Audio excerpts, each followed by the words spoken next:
एक गांव जिसका नाम रावगढ़ था। उस गांव में भगत नाम का एक धनवान रहता था। उसको रियल एस्टेट और प्रॉपर्टी डीलिंग का बिजनेस था। उसको रावी नाम का एक बेटा था। वो बहुत ही नकारा था।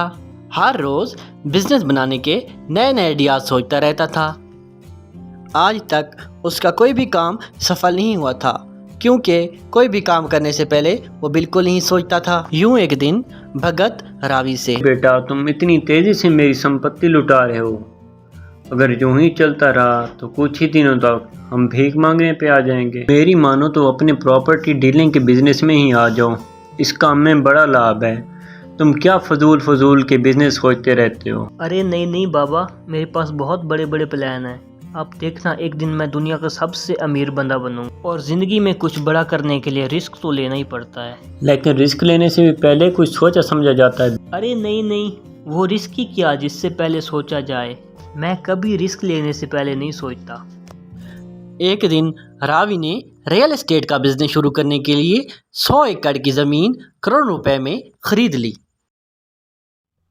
अरे पापा, आप हर रोज कहते थे ना मैं नकारा हूँ। अब मैं रियल एस्टेट का बिजनेस करने जा रहा हूँ और देखना मैं कैसे दिनों में बड़ा आदमी बन जाता हूँ। अरे क्या बेटा, इस बार भी पहले की तरह कोई फ्लॉप बिजनेस तो नहीं शुरू कर दिया? अरे नहीं नहीं, इस बार मेरा प्रोजेक्ट बहुत बड़ा है। चलो मैं आपको दिखाता हूँ। फिर रावी भगत को ले जाके वो जमीन दिखाया। अरे पापा देखो, ये 100 एकड़ की ज़मीन मैंने ख़रीद लिया है। अब यहाँ से सारे खेत हटा के मैं एक रियल एस्टेट की कंपनी खड़ी करूँगा और बड़ी बड़ी बिल्डिंग्स बनाऊँगा। तो भगत ऊपर की तरफ देख के, अरे नालायक, ऊपर देख, बिजली की इतनी सारी तारें हैं। यहाँ बिल्डिंग तो क्या, एक छोटा सा मकान भी नहीं बना सकते। अब मुझे पता चल चुका है तुम जिंदगी में कुछ भी नहीं कर सकते। अब मैंने तुम पे एक पैसा भी इन्वेस्ट नहीं करना। उस गांव में सारिम नाम का एक वैज्ञानिक रहता था। वो करोड़ों रुपए खर्चा करके एक स्पेस स्टेशन बनाया।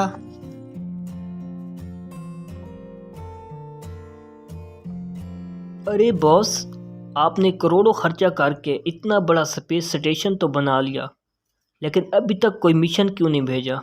कोई मिशन भेजे ना आप स्पेस में। अरे पागल, तुझे पता नहीं है, मैंने सारा पैसा इस स्पेस स्टेशन को बनाने में लगा। अब तो मेरे पास मिशन भेजने के लिए भी कोई पैसा नहीं है। अच्छा, देखता हूँ, कुछ करता हूँ। एक दिन रावी पानी पूरी के ठेले पे लगी भीड़ को बैठा देख रहा था।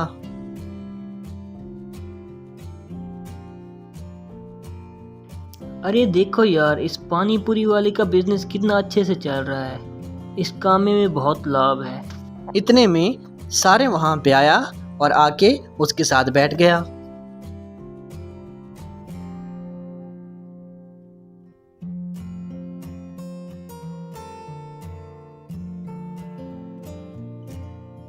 अरे क्या भाई रावी, क्या चल रहा है आजकल? कोई नया बिजनेस शुरू नहीं किया तुमने?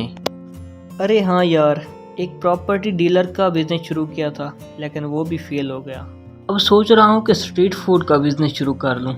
इस काम में भी काफ़ी लाभ है और बड़े बड़े मुल्कों में अपना स्ट्रीट फूड का बिजनेस फैला दूंगा। अरे क्या भाई, आजकल ज़मीन पे रियल एस्टेट और स्ट्रीट फूड जैसे बिजनेस करना गरीबों की सोच है। अरे अमीर लोग तो आजकल स्पेस पे बिजनेस करते हैं। अरे क्या मतलब भाई, स्पेस में बिजनेस? वो कैसे होता है? अरे जैसे कि हमारे टाटा और एलन मास्क जैसे बड़े बिजनेसमैन भी मार्स और दूसरे प्लेनेट पे बिजनेस शुरू कर रहे हैं। अरे तो फिर मुझे भी स्पेस जाना है। मैं भी वहाँ पे अपना बिजनेस शुरू करूँगा। अरे जाओ जाओ, तुम जैसे गरीब लोगों के पास की बात नहीं है। कितना खर्चा होता है पता भी है? मेरे पास बहुत पैसा है। कितना खर्चा होगा आप वो बताओ। ऐसा करो, तुम 300 करोड़ ला दो, मैं तुम्हें मार्स पे भेज दूंगा। ठीक है, कल मैं आपको पूरे 300 करोड़ ला के दूंगा। अरे पापा, मुझे एक नया बिजनेस शुरू करना है, उसके लिए कुछ पैसे चाहिए। अरे क्या कह रहे हो? फिर से तुम्हें बिजनेस करना है? पहले भी तुमने सारा पैसा मेरा डुबो दिया है। अब बता, कितने पैसे चाहिए? ज़्यादा नहीं, बस यही कोई 200-300 करोड़ चाहिए। क्या 300 करोड़? नहीं नहीं, मैं नहीं दूंगा। अब फिर से तुम्हारा बिजनेस फ्लॉप हो जाएगा। अरे नहीं नहीं पापा, इस बार मेरा बहुत बड़ा बिजनेस है और ज़रूर सफल होगा। अब मुझे दुनिया का सबसे बड़ा अमीर आदमी बनने से कोई नहीं रोक सकता। अच्छा ठीक है, मैं आखिरी बार तुम्हारा विश्वास करता हूँ। अगर इस बार भी तुम फेल हो गए तो फिर मुझसे गिला ना करना। ये लो सारी ज़मीनों के कागजात। लेकिन बेटा, ये तो 150 करोड़ की हैं, बाकी 150 करोड़ कहाँ से लाओगे? अरे छोड़ें बस, बाकी मैं अरेंज कर लूँगा। तो अगले दिन रावी भगत से, अरे पापा देखो, पैसों का बंदोबस्त हो गया है, अब मैं अपना बिजनेस शुरू करने जा रहा हूँ। हाँ ये तो अच्छी बात है, लेकिन बाकी के 150 करोड़ तुम कहाँ से लाए? अरे छोड़ो, वो हो गया। 150 करोड़ ये और 150 करोड़ ये।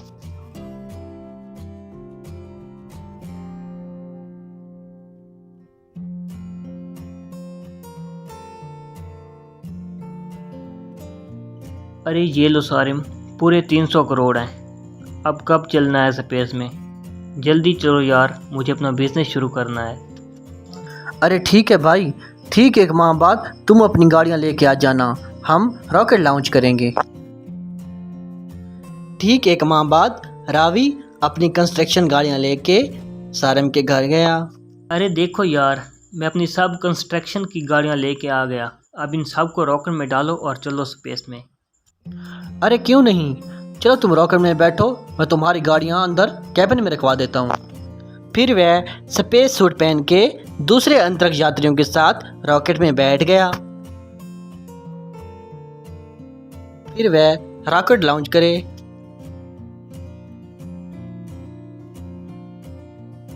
इस तरह वह अंतरिक्ष होते हुए मार्स की जानिब जाने लगे। उन्होंने पूरी सफलता के साथ वहां सॉफ्ट लैंडिंग करवाई। फिर रावी रॉकेट से बाहर आया और इधर उधर देखने लगा।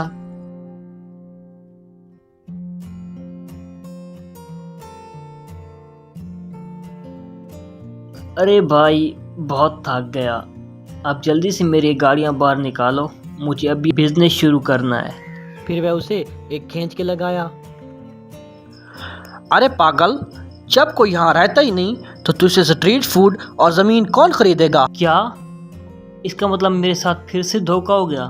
हा, वो तो हमारे बॉस के पास पैसा ख़त्म हो गया था, इसलिए हम तुझे बेवकूफ़ बना के यहाँ ले आए। अभी चुपचाप होके यहीं बैठ रहो, हमें अपनी सर्च मुकम्मल करने दो, वरना यहीं से सीधा ज़मीन पे फेंकूंगा। अच्छा ठीक है, बैठ जाता हूँ।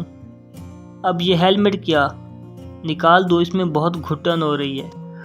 अरे ना, इसको नहीं उतारना, वरना मांस में तेरी एक हड्डी भी नहीं मिलेगी। ये सुनकर वो दंग रह गया और एक जगह खामोशी से बैठ गया।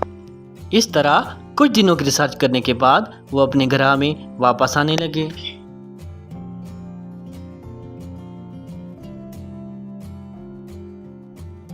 हाँ बेटा, कैसा रहा तुम्हारा बिजनेस? कोई लाभ हो रहा है या नहीं? अरे क्या बताऊँ पापा, हमारे साथ धोखा हो गया है। सारे पैसे हमारे अब डूब गए हैं। अब हम क्या करेंगे?